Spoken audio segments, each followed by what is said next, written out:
Market Mantra. Market Mantra. Market Mantra. Market Mantra. Market Mantra.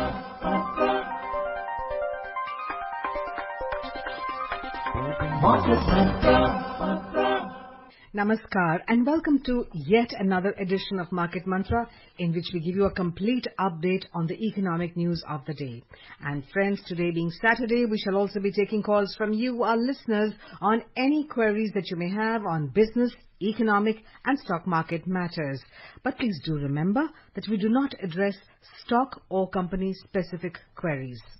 Well, you may call us on the numbers 23314444, 2342150 and 23310464. If you are calling us from outside Delhi, please do not forget to add 011 as a prefix to these numbers. I'm your hostess Lalima Aneja Dang, and with me is my co-anchor Sparsh Saxena. धन्यवाद लालिमा। नमस्कार। घड़ी का इशारा हो चुका है शाम 6:30 का और अब वक्त है आपके फेवरेट शो मार्केट मंत्र का, और आप सभी श्रोताओं का हम हृदय से स्वागत करते हैं। आधे घंटे के इस कार्यक्रम में हमेशा की तरह हम देश और दुनिया की चुनी हुई आर्थिक, कारोबारी और शेयर बाजार से संबंधित खबरें लेकर हाजिर हैं। जैसे कि आज शनिवार है, आप हमसे शेयर बाजार और आर्थिक मामलों से जुड़े सवाल कर सकते हैं। ध्यान रहे, हम किसी खास स्टॉक और कंपनी विशेष पर चर्चा नहीं करते हैं। आप हमें इन फोन लाइन्स पर कॉल कर सकते हैं। नंबर्स हैं 23421050 और 23314444। दिल्ली से बाहर के श्रोता इन नंबर्स पर कॉल करने से पहले STD कोड 011 यानी 011 लगाना ना भूलें। आज चर्चा के लिए और आपके प्रश्नों के जवाब देने के लिए हमारे साथ स्टूडियो में आमंत्रित हैं वरिष्ठ आर्थिक पत्रकार शिशिर सिन्हा। शिशिर जी, मार्केट मंत्र में आपका स्वागत है। धन्यवाद, नमस्कार।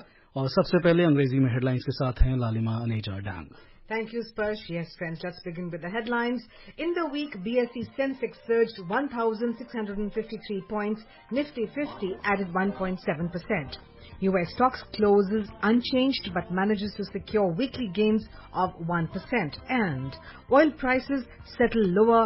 Brent futures down 0.5% at $74.49 per barrel. ये सप्ताह सेंसेक्स 1,653 अंक बढ़ा और निफ्टी में 1.7% की तेजी देखने को मिली।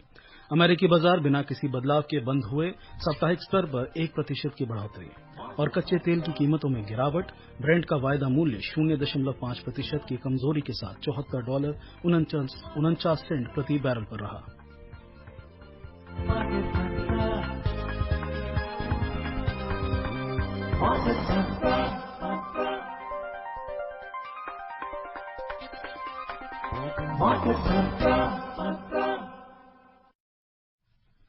और सबसे पहले नजर डाल लेते हैं इस सप्ताह के शेयर बाजार पर। इस सप्ताह भारतीय बाजारों में काफी उतार चढ़ाव देखने को मिला। साथ ही फेड द्वारा प्रत्याशित ब्याज दर में कटौती के बाद घरेलू सूचकांक रिकॉर्ड ऊंचाई पर पहुंच गए। हालांकि इस सप्ताह में बीएसई मिड कैप और स्मॉल कैप सूचकांक लगभग सपाट रहे, जबकि लार्ज कैप सूचकांक लगभग 1.5% बढ़ा। बॉम्बे स्टॉक एक्सचेंज का सेंसेक्स 1,653 अंक यानी 1.99% बढ़कर 84,544 पर बंद हुआ, जबकि नेशनल स्टॉक एक्सचेंज का निफ्टी भी 434 अंक यानी 1.71% की बढ़त के साथ 25,791 पर बंद हुआ। And before we move forward, we're now joined by Kush. He's calling us from Raigad. जी कुश, सवाल पूछें। जी नमस्कार मैम। नमस्कार जी। मैम, मेरा 2 सवाल है। पहला सवाल ये है कि शेयर बाजार में अगर हम जाते हैं तो हमें किन चीज बातों का ध्यान देना चाहिए अगर SIP करते हैं तो।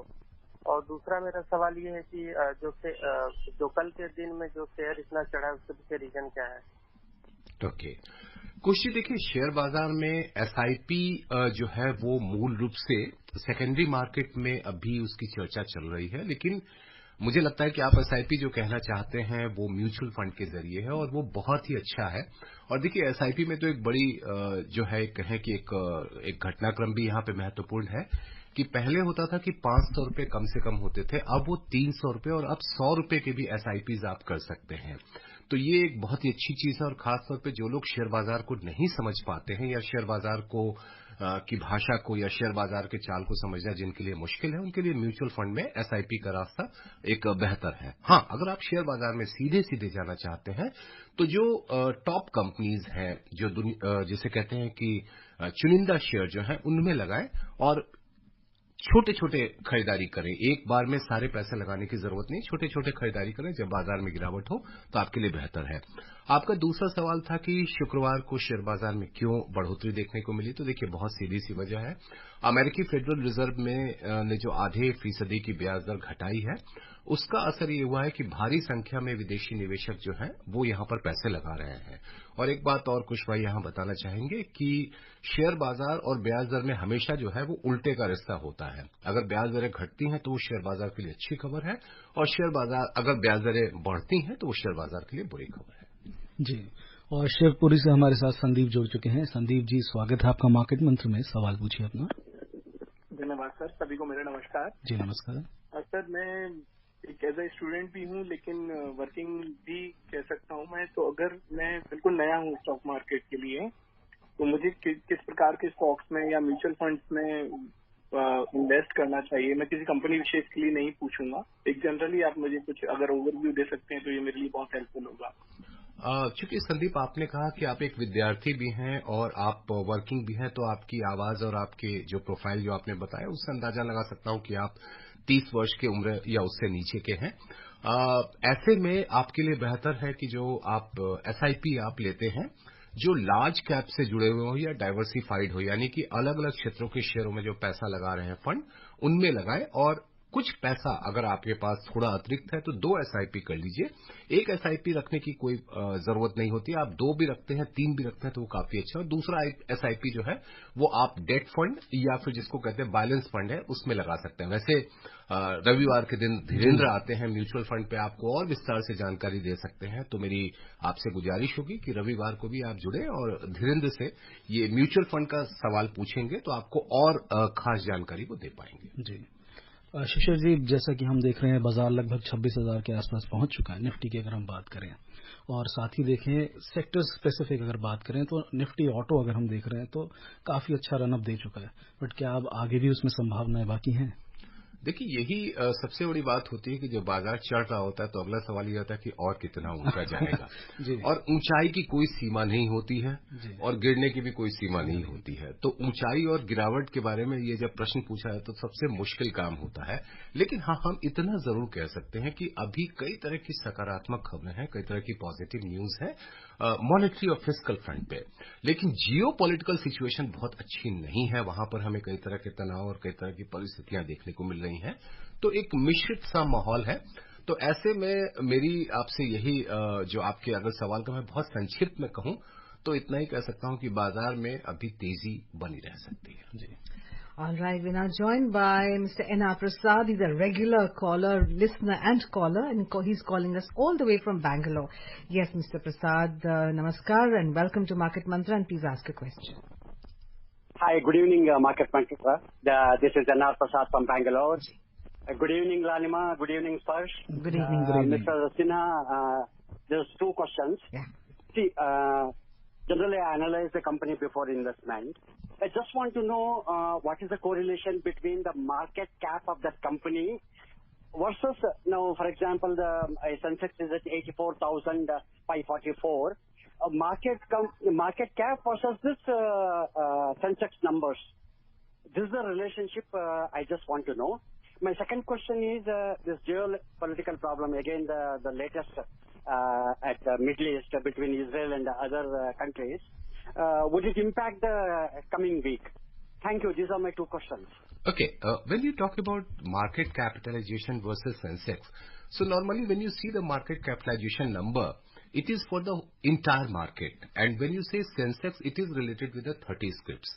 So top 30 scripts contribute up to 80% in total market capitalization. So that is giving an idea that what is happening in the market. But overall market capitalization, if it is going up, that means the value of your investment has gone up. So if you want to have a straight answer on relationship between market capitalization and Sensex, almost it reflects 3/4, more than 3/4 of the market. Now, second question is about the geopolitical situation, especially in West Asia. This is slightly disturbing at this moment, and the way the things are moving, it is not looking very, what you can say, we are not reaching any solution, and there may be escalation between the two countries or the two groups, and that is not a good thing for the market as well as for the global economy. All right, we have now Jitendra. We have Jitendra online calling us from Jaipur. Jitendra जी, सवाल पूछिए। हाँ sir, नमस्कार। ये पूछना था, एक सवाल था सर, मैंने 1 महीना पहले पूछा था, लेकिन उतना मतलब थोड़ा सा मजा नहीं आया। मजा तो आपसे, कोहली जी से आता है। एक प्रश्न है कि सर, जैसे हमारी एज 52 साल है और गवर्नमेंट बैंक में मेरा खाता था, हमने होम लोन लिया था और होम लोन भी समाप्त हो गया और हमारा स्कोर काफी अच्छा है। तो उन्होंने ओडी लिमिट के लिए हमको बोला, जितना ओडी लिमिट लेंगे उतना ब्याज लगेगा, और ओडी लिमिट लेना चाहते तो आपको 10-15 लाख का मिल जाएगा। तो मेरे माइंड में आया कि सर 3-4 आईपीओ निकलता है हर एक कम से कम, और उतना हमारा पैसा नहीं रहता कि हम तीनों चारों में लगा सके या ऐसे कर सके। तो मेरा था कि उसको ओडी लेके, और क्या नाम है, जरूरत पड़ता तो क्या लगाना चाहिए कि नहीं लगाना चाहिए? सबसे पहले चीज तो आप बहुत अच्छी बात आपने कही कि आपने कर्ज पूरा चुका दिया है, और कर्ज लेकर के शेयर बाजार में पैसा लगाने का प्लीज ऐसा काम मत करिए, क्योंकि आप अगर आईपीओ में पैसा लगा रहे हैं ओवरड्राफ्ट के जरिए पैसा लेकर के, और भगवान ना करे अगर वो आईपीओ लिस्टिंग के समय उस तरीके का परफॉर्मेंस नहीं दिया। कोई जरूरी नहीं होता है कि हर आईपीओ आगे ही बढ़ेगा, कुछ आईपीओ बिगड़ भी सकते हैं, और 1-2 कंपनी में हमने ये स्थिति देखी है।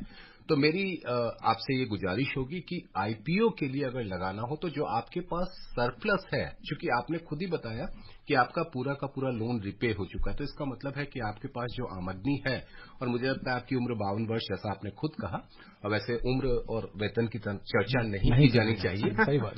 लेकिन चूंकि उन्होंने कहा 52 वर्ष, तो इसलिए मैं उन्हीं की बात को इन्वेस्टमेंट के लिए पता होना चाहिए कि आप किस उम्र के हैं। मैं रेंज पे अगर कहे, कोई आदमी कहे कि मेरी उम्र इतनी है, तो मुझे उसको कहने में कोई हिचक नहीं है, हम पूछते नहीं है आमतौर पर। तो आपकी उम्र है 52 वर्ष की और आपने पूरा कर्ज चुका दिया है, तो जो भी आपके पास थोड़ा अतिरिक्त पैसा बचता है वो आप पैसा लगाएं, कर्ज लेकर के आईपीओ में ना जाएं।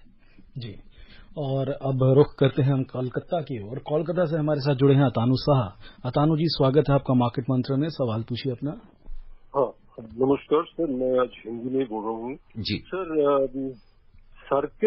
सर्किल इकोनॉमी, वृत्तीय इकोनॉमी और रैखिक इकोनॉमी, लाइनर इकोनॉमी क्या है, और जीडीपी हम प्रोडक्ट, देशीय वृत्तीय प्रोडक्ट, और जीएसटी, ग्रॉस सेल्स टैक्स, कर, संपूर्ण कर, सेल टैक्स, संपूर्ण विक्रय कर क्या है, और सर हिंदी भाषा और अपना जो मातृभाषा, उसमें उसी से अपना अर्थनीति का पत्रिका पढ़े तो कितना सुविधा होगा सबके लिए, जो अपना जो भाषा में जो इस्तेमाल करते हैं, अर्थात उसका जो मातृभाषा होगा, और कोई भी अपना L1 लैंग्वेज होगा सर। धन्यवाद। पहले तो आपको बहुत बहुत धन्यवाद कि आपने हिंदी में प्रश्न पूछा है, और जाहिर सी बात है कि आपकी थोड़ी सीमाएं थी हिंदी में, चूंकि आप मूल रूप से बांग्ला भाषी हैं, और कुछ शब्दों को लेकर के आपका था। तो पहला जो सर्कुलर इकोनॉमी है, देखिए आज के समय में सर्कुलर का मतलब क्या है कि जो आपके पास संसाधन है उसका बार बार आप इस्तेमाल कैसे करते हैं। जैसे मैं आपको एक उदाहरण दूं, आपने आजकल सुना होगा स्क्रैपिंग पॉलिसी। स्क्रैपिंग पॉलिसी में क्या होता है कि एक गाड़ी जो कि 15 वर्ष तक आपने चलाया, और 15 वर्ष के चलाने के बाद चूंकि उसकी उम्र कम हो गई, उसकी उम्र बिल्कुल ही कम हो गई उसके उपयोग के लिहाज से, और वो शायद बहुत ज्यादा आपके लिए, जिसे कहा जाए कि 1 लीटर पेट्रोल में बहुत कम जो है वो चल पाए, तो ऐसे में उसकी जगह पे आपको नई गाड़ी लेना है। अब सवाल है कि पुरानी गाड़ी का क्या होगा। तो जब आप पुरानी गाड़ी को आप बेचते हैं किसी डीलर को, या किसी ऐसे जो स्क्रैपिंग एजेंट्स होते हैं उनको बेचते हैं, तो वो क्या करते हैं, उसके जो अलग अलग पुर्जे हैं उसमें जो स्टील है उसका दोबारा इस्तेमाल करने की परिस्थिति बनाते हैं, यानी कि वो स्टील रिसाइकल होकर के दोबारा इस्तेमाल के लायक बना करके उससे नई गाड़ियां बनाई जा सकती है। हम लोग सर्कुलर इकोनॉमी इसी संदर्भ में देखते हैं जो आपने कहा था। देखिए लीनियर इकोनॉमी है, लीनियर इकोनॉमी में यह क्या है, एक स्टेज में, यानी कि एक सामान, एक कच्चा माल, फिर दूसरा कच्चा माल, फिर तीसरा कच्चा माल, वो आपकी लीनियर इकोनॉमी या रेखीय अर्थव्यवस्था, जिसको आप रेखीय अर्थव्यवस्था कहेंगे। दूसरा सवाल थोड़ा सा आपका स्पष्ट नहीं था, लेकिन जितना मैं समझ पाया हूं कि सकल घरेलू उत्पाद और GST basically gross sale tax के लिए यूज नहीं होता है, वो गुड्स एंड सर्विसेज टैक्स के लिए यानी कि वस्तु व सेवा कर के लिए इस्तेमाल होता है। तो जीडीपी यानी कि सकल घरेलू उत्पाद जो है वो किसी खास समय में वस्तु और सेवाओं की जो कुल कीमत होती है वो जीडीपी कहलाती है। और जीएसटी जैसा कि हम सभी जानते हैं कि जो भी इनडायरेक्ट टैक्सेस हैं, करीबन 13 तरह के टैक्स और 17 तरह के सेस हैं, इनको मिला करके 1 जुलाई 2017 से जीएसटी लागू की गई है। तो आप एक उपभोक्ता हैं और कोई भी सामान खरीदते हैं तो उस पर आप जीएसटी अदा करते हैं। जी। और अगले कॉलर हमारे साथ गाजियाबाद से गौरव जुड़ चुके हैं। गौरव जी स्वागत है आपका मार्केट मंत्र में। सवाल पूछिए अपना। मार्केट ऑपरेटर नमस्कार सर, मेरा सवाल पावर प्लांट्स के ऊपर है। सोलर पावर प्लांट को सरकार ज्यादा तवज्जो क्यों नहीं दे रही है? क्योंकि इतने सारे थर्मल पावर प्लांट अगर लगेंगे और बिजली की डिमांड बढ़ेगी तो पोल्यूशन भी बढ़ेगा। और solar power plant will definitely cover the almost entire power requirement of India अगर ढंग से लगा लें तो, क्योंकि हमारे पास सोलर में तो बहुत अमेंडेंट है। हाँ, बारिश और ठंड के मौसम में कोई दिक्कत रहती है, पर उसके लिए उस वक्त पावर भी रिक्वायरमेंट कम रहती है। और दूसरा सर कैपिटल गेन के ऊपर है कि गोल्ड, इक्विटी और प्रॉपर्टी इन तीनों को बराबर क्यों ट्रीट किया जाता है? क्योंकि कैपिटल गेन तो कैपिटल गेन है, लेकिन जो गोल्ड में लगता है कैपिटल, उसका कोई बहुत ही फायदा देश को नहीं होता। इक्विटी में लगता है थोड़ा ज्यादा फायदा होता है, लेकिन जो प्रॉपर्टी में लगता है वो कैपिटल गेन तो बहुत फायदा करता है, क्योंकि उससे जॉब जनरेट होती है, नई प्रॉपर्टी बनने से घर बनते हैं और हमारा घर में वैसे ही घरों की कमी। तो capital gain should not be differentiated between these 3 asset classes. Why they are taxed at the same rate? Capital gain long term I mean. Thank you. Gaurav ji, पहला जो आपका प्रश्न था सौर ऊर्जा से जुड़ा हुआ, मुझे लगता है कि शायद थोड़ा सा आपको अपने जो आपने प्रश्न पूछा उसमें थोड़ा बदलाव करना होगा। मैं आपको इतना कह सकता हूं कि आज के दिन में बहुत सारे जो थर्मल पावर प्लांट भी हैं, जैसे हमारे देश की जो सबसे बड़ी सरकारी कंपनी जो बिजली उत्पादन की है, उनके कई थर्मल पावर प्लांट में बड़े पैमाने पर सौर ऊर्जा के लिए जो है वो संयंत्र लगाए गए हैं, और जिसको हम लोग सोलर पैनल कहते हैं। और अगर आपको देखना हो तो आंध्र प्रदेश में रामागुंडम करके एक जगह है, वहां जाकर के एक फ्लोटिंग सोलर पैनल का वो लगाया गया है। इसके अलावा और भी जितने भी ऐसे पावर प्लांट हैं थर्मल के, वहां पर देख रहे हैं, और बाकी रूफटॉप सोलर स्कीम भी शुरू की गई है। तो शायद मुझे लगता है कि थोड़ा सा गौरव जी आपको अपने प्रश्न में बदलाव करना पड़ेगा। दूसरा जो आपने कहा है कि कैपिटल गेन के मामले में, तो देखिए शेयर बाजार और रियल एस्टेट की कैपिटल गेन के कैलकुलेशन अलग अलग है। शेयर बाजार में आपका बहुत सीधा है कि आपने जो है 1 साल और 1 साल के ऊपर, यानी कि short term capital gain tax 15% है और long term capital gain tax आपका 10% है। और यदि आप रियल एस्टेट की बात करते हैं तो वहां पर आपका इंडेक्सेशन आ जाता है, और इंडेक्सेशन का बेनिफिट जो है, इंडेक्सेशन की बात यहां पर नहीं आती है आपके इक्विटी में। इक्विटी में सिर्फ इतना कहा जाता है कि 2017 के बाद अगर आपके पास 1 लाख रुपए से ज्यादा का लॉन्ग टर्म कैपिटल गेन हुआ है तो आपको टैक्स देना पड़ेगा। रियल एस्टेट में जो है जो भी आपका गेन होता है उस पर आपको टैक्स देना होगा। When you're talking about solar energy, Shishir, I thought Gujarat is doing very well. Extremely well. And it's probably topping the, as far as the states are concerned. You're And right. also, I think the government is emphasizing a lot on the desert. In the desert areas, they have put they have covered a huge area with solar panels, which makes a lot of sense because they're harnessing solar energy and converting into electrical energy. And the best part is they are getting the sun rays directly. There is no hindrance into that. So that's the most important thing. So if you go to Rajasthan and in various localities, especially after Barmer and beyond Jodhpur, we have seen a long field of solar panels.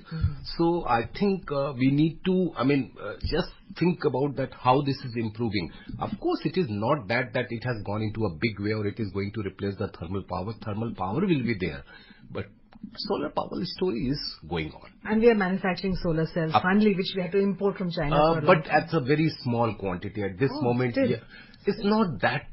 If you consider with the demand, we need to accelerate further into that direction. All right. We could go on discussing on solar energy. Well, we are now joined by Yogesh from Delhi. Okay, from where we are broadcasting. जी योगेश जी सवाल पूछिए। जी आप सभी को नमस्कार। जी नमस्ते। तो हमारा सवाल है कि जो ये फेड के रेट कट हुए हैं, क्या ये मार्केट को किस तरीके से इम्पैक्ट डालते हैं? और अगर और रेट कट होते हैं तो क्या इसका मतलब मार्केट का ऊपर जाना तय होता है या ये वोलेटाइल रख सकते हैं मार्केट? योगेश जी देखिए, अमूमन जो हम लोग कहते हैं ना कि ब्याज दर और शेयर बाजार के बीच उल्टे का रिश्ता है, यानी कि ब्याज दरें घटेंगी तो बाजार बढ़ेगा, ब्याज दरें बढ़ेंगी तो शेयर बाजार घटेगा। ये एक सामान्य सी व्यवस्था है। लेकिन ये भी देखा गया है कि एक मध्यम से लंबी अवधि में फेडरल रिजर्व या ऐसे किसी भी जो सेंट्रल बैंक्स हैं उनके रेट कट का असर जो है वो लंबे समय तक नहीं होता है, क्योंकि फिर उसके बाद कोई दूसरी चीजें जो है वो बाजार को प्रभावित करती है। तो अभी के समय में आप थोड़े समय के लिए देखेंगे बाजार में तेजी है, और अब ये भी निर्भर करेगा कि अक्टूबर के महीने में जो मॉनेटरी पॉलिसी कमेटी यानी कि मौद्रिक नीति समिति, हमारी मौद्रिक नीति समिति की जो बैठक होने वाली है, उसमें किस तरह का रुख जो है वो अपनाया जाता है, वो भी बाजार की दशा दिशा को प्रभावित करेगा। जी, और अमेरिका के बाजारों का हाल जान लेते हैं हम लालिमा जी से। Yes, Persh, let's get on with the U.S. markets now. U.S. stocks closed nearly unchanged on Friday as investors paused buying after a strong rally in the prior session that was fueled by an upsized interest rate cut by the Federal Reserve, while Nike's gains helped nudge the Dow to a record. After notching their biggest daily percentage gains since mid-August, major averages were subdued for most of the session but managed to secure weekly gains of at least 1%. The Dow Jones Industrial rose 0.09% and the S&P 500 lost 0.19% and the Nasdaq Composite lost 0.36%. Let's move on to Mumbai now, and we are now joined by another regular listener and a caller, Ratnakar. जी रत्नाकर जी, सवाल पूछें। Hello, good evening. Good evening madam, मेरा 2 सवाल है कि आने वाले समय में ऑयल मार्केट के शेयर्स कैसे रहेंगे, ये एक सवाल है। और दूसरा सवाल है, जब एक किसी शेयर का प्राइस मोर देन 100% बढ़ गया है तो ऐसे हालत में वो शेयर से बाहर निकलना अच्छा रहेगा, क्योंकि वो एवरेज प्राइस तो कम नहीं होती है, तो वो शेयर से बाहर होना उचित रहेगा क्या? थैंक्स। पहला जो आपका प्रश्न है, तो शेयर बाजार में तेल कंपनियों की आपने बात की, इसमें 2 श्रेणी आप लीजिए। एक जिसको हम लोग कहते हैं ऑयल मार्केटिंग कंपनीज, और दूसरा जो है जो ऑयल प्रोड्यूसिंग कंपनीज जो है। तो ऑयल प्रोड्यूसिंग कंपनीज में जब कभी भी अंतर्राष्ट्रीय बाजार में गिरावट आएगी, और चूंकि उनको जो दाम मिलता है वो अंतर्राष्ट्रीय बाजार के हिसाब से मिलता है, तो उनके ऊपर असर पड़ेगा। लेकिन जो ऑयल मार्केटिंग कंपनीज है उनके लिए फायदा होगा, क्योंकि वो कम कीमत पर तेल खरीदेंगे और उनके मार्जिन पर असर पड़ेगा, तो उनको फायदा हो सकता है। और अभी आपने देखा होगा कि कीमतों में कोई बदलाव अभी फिलहाल नहीं किया गया है। दूसरा जो आपका प्रश्न है कि जब 100% से ज्यादा बढ़ जाए, जिसको हम लोग कहते हैं मल्टी बेगर स्टॉक्स कहते हैं। देखिए, मेरी हमेशा से राय रही है कि जिस दिन आपको अपने मूल से एक अच्छा खासा मुनाफा हो रहा है, तो किस्तों में मुनाफा कमाने में कभी मत हिचकिए। ये मत सोचिए कि ये कीमत यहां पहुंच जाएगी तब मुनाफा कमाएंगे। किस्तों में मुनाफा कमाइए, बहुत फायदे में रहेंगे। जी, और हमारे साथ दिल्ली से भूप सिंह जुड़ चुके हैं। जी सिंह साहब, अपना सवाल पूछिए। सभी को नमस्कार। जी नमस्कार। नमस्कार सर, मैं ये कह रहा हूँ जो सौर ऊर्जा का पैनल लगाते हैं तो उस पे कितनी मतलब मिल जाएगा लोन सरकार से? भूप सिंह जी, इसमें सरकार आपको कोई कर्ज नहीं देगी। सरकार आपको इसमें एक तरीके से कुछ सब्सिडी मिलती है अलग अलग जगहों पर, और 300 यूनिट जो कि जो रूफटॉप सोलर इस पैनल स्कीम्स हैं, उसमें 300 यूनिट तक का जो है वो फायदा हो सकता है। इसमें आपको सरकार से कर्ज नहीं मिलेगा। हाँ, बैंक से अगर आप कर्ज लेना चाहें तो मिल सकता है उसके लिए।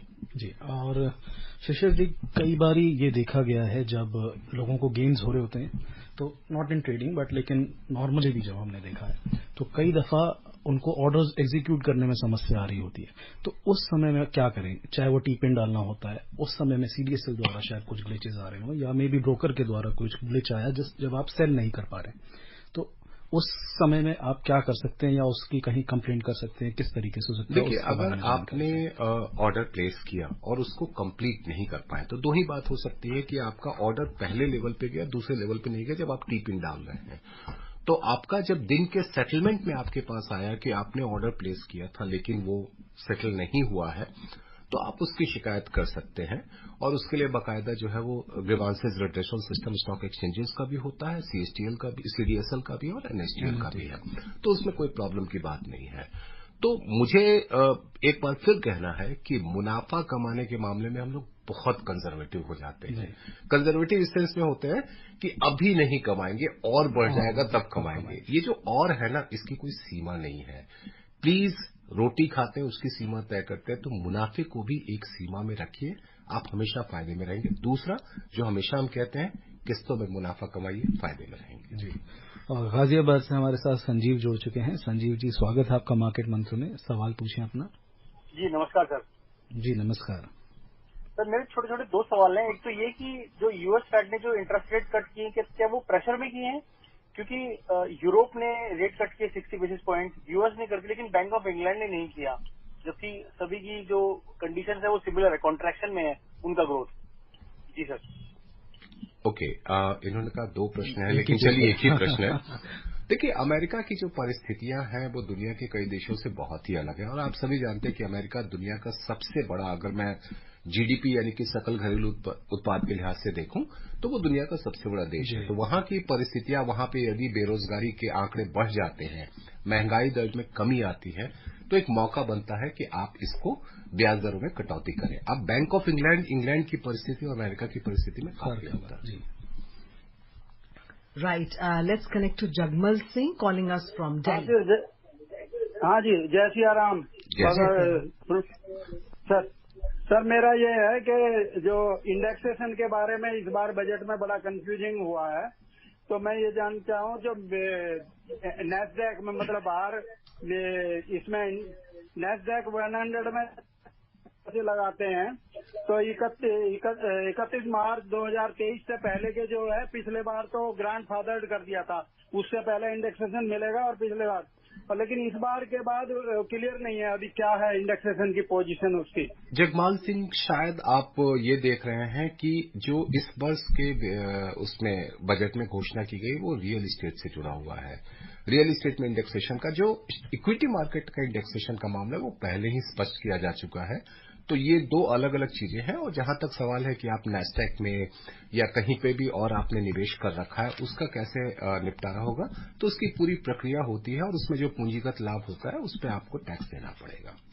All right, let's take a look at the oil prices now. Well, oil prices settled lower on Friday, but recorded a second straight week of gains, garnering support from a U.S. interest rate cut and a dip in U.S. supply. Brent futures settled down 0.5% at $74.49 per barrel. U.S. WTI crude futures settled down 0.4% to $71.92. Signs of a slowing economy in major commodity consumer China gave prices a ceiling. For the week, both benchmarks settled up more than 4%. Prices have recovered after Brent fell below $69 for the first time in nearly 3 years on September the 10th.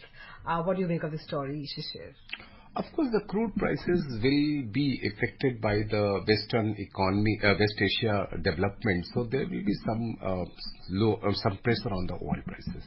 जी, और शिशिर जी, आपसे जानना चाहेंगे आने वाले सप्ताह का आप क्या हाल देख रहे हैं बाजारों के रूप में? ये सबसे मुश्किल सवाल होता है कि अगले सप्ताह क्या होगा, लेकिन अभी की जो परिस्थितियां दिख रही हैं उस हिसाब से मुझे लगता है कि शेयर बाजार में थोड़ी तेजी रहेगी।